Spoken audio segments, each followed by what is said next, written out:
Je vais faire quelques réflexions sur le concert que j'ai assisté cet après-midi.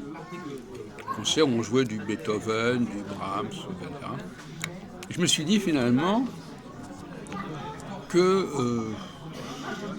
quel que soit l'interprète, le pianiste qui jouait l'œuvre existait de toute manière.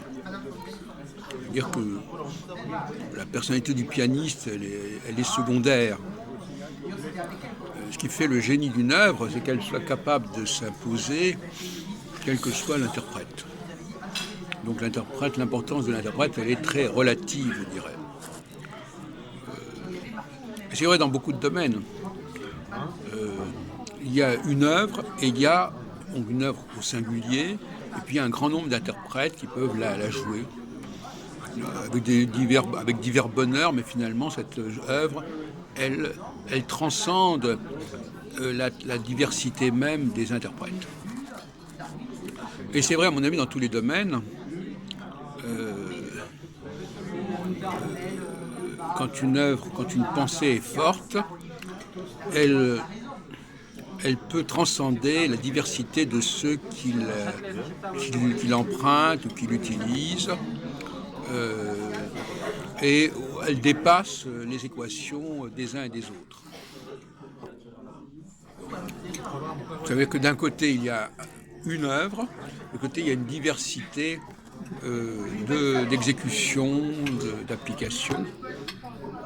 Et ce qui montre justement que quelqu'un soit est au niveau de l'œuvre ou au niveau de l'interprétation, c'est qu'au niveau de l'œuvre, il y a un personnage unique, et au niveau de l'application, eh bien, il y a une diversité de personnages. Et quand on est dans la diversité des personnages, quand on fait partie d'un élément parmi toutes sortes d'autres éléments, c'est qu'on n'est pas au sommet. Alors, je voudrais également rebondir sur une œuvre que j'ai vue hier soir au théâtre, Ruy Blas de Victor Hugo, au théâtre du Ranelagh. Et c'est un peu le même problème. Enfin, je ne veux pas dire que les interprètes sont des imposteurs, mais quelque part ils le sont. Ils prennent la place, ils se substituent à celui qu'ils appliquent, qu'ils utilisent, auquel ils empruntent. Et Ruy Blas, c'est par définition le théâtre de l'imposture. C'est une pièce de Victor Hugo qui a fait scandale à son époque, dans les années 1830, quand il était encore assez jeune. Il n'avait même pas 30 ans, puisqu'il est né en 1802, comme vous le savez. Ce siècle avait 2 ans.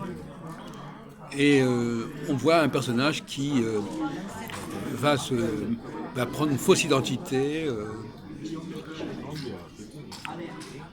Et la fausse identité, finalement, c'est aussi celui du pianiste qui se déguise en Liszt, qui se déguise en Debussy, même s'il dit qu'il interprète Liszt ou Debussy.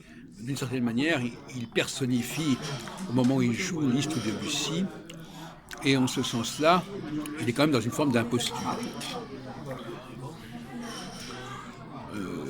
Et cette imposture, évidemment, elle existe à toutes sortes de niveaux. Tout à l'heure, j'étais à une réunion de Moon, et je leur disais, vous priez notre Dieu, qui c'est notre Dieu, est-ce que vous êtes le nous qui correspond à notre Dieu?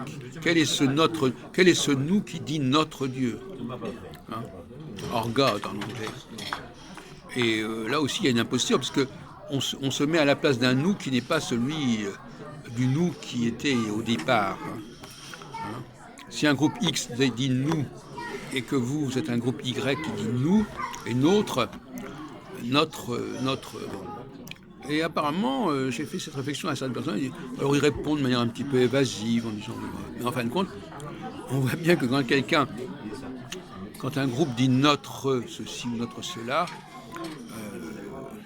ça fait pas beaucoup de sens, parce que soit ils se substituent à celui qui avait dit au groupe qui disait notre, soit ils sont dans l'universel, et à ce moment-là, s'il est dans l'universel, on n'a pas besoin de dire notre. À ce moment-là, il vaut mieux dire Dieu que notre Dieu. Dire notre Dieu, c'est pas du tout la même chose que dire Dieu. Les Hébreux disent notre Dieu, et quelque part, les chrétiens disent Dieu. Et donc dire Our God, c'est déjà une formule un petit peu étrange, et un peu suspecte à la limite. Et puis il y a aussi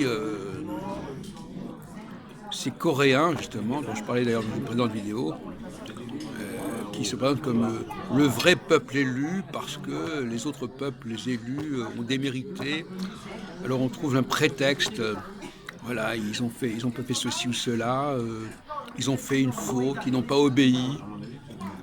Et la désobéissance, pour les Coréens, on désobéit, on a démérité et on a perdu la grâce dont on disposait. Voilà. Mais c'est un prétexte pour prendre la place de l'autre, en fait.